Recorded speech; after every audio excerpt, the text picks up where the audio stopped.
Hello, welcome to my lesson. Once again, this is your teacher Jules. So now we're going to tackle about the intercultural communication skills.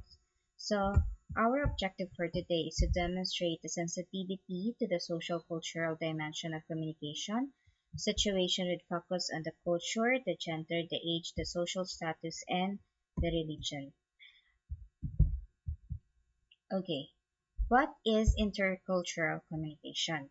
It is defined as the sending and receiving of messages across languages and cultures. So generally, intercultural communication is a complex process with interplay of different factors. So in short, in intercultural communication is that how are we going to communicate with different types of factors or with different factors in itself in our communicating. So how are we going to express our opinion on our messages or our comments, suggestions, and everything in that with different factors. For example, we have one factor which is cultural identities. It refers to the custom to the values, tradition, and behaviors. So when we say it refers to the customs, how, for example, in Korean, how are we going to communicate with them?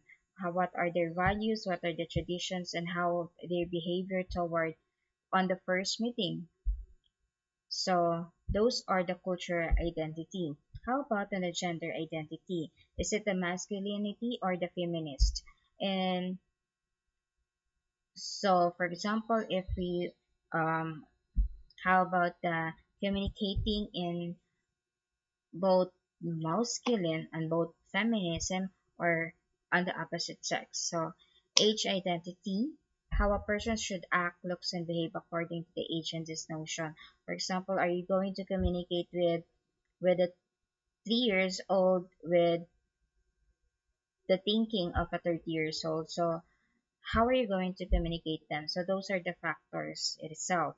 And the social status refers sense of belonging to a group who share the same occupation or economic status.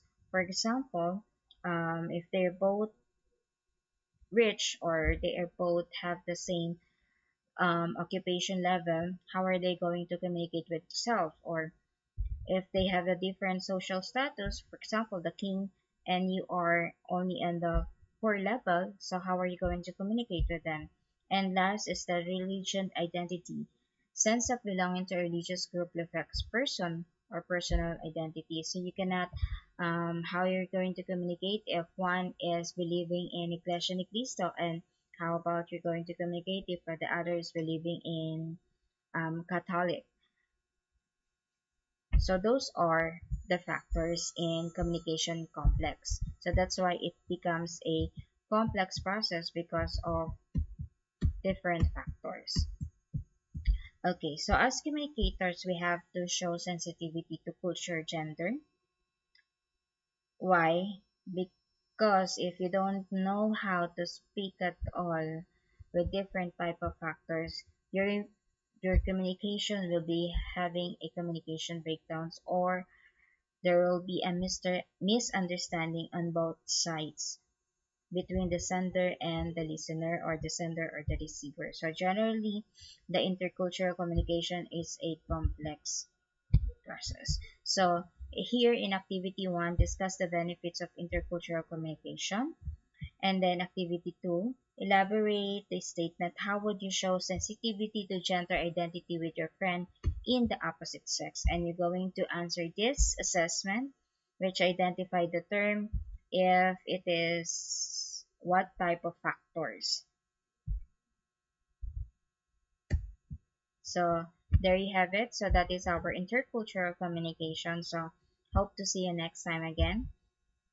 Goodbye.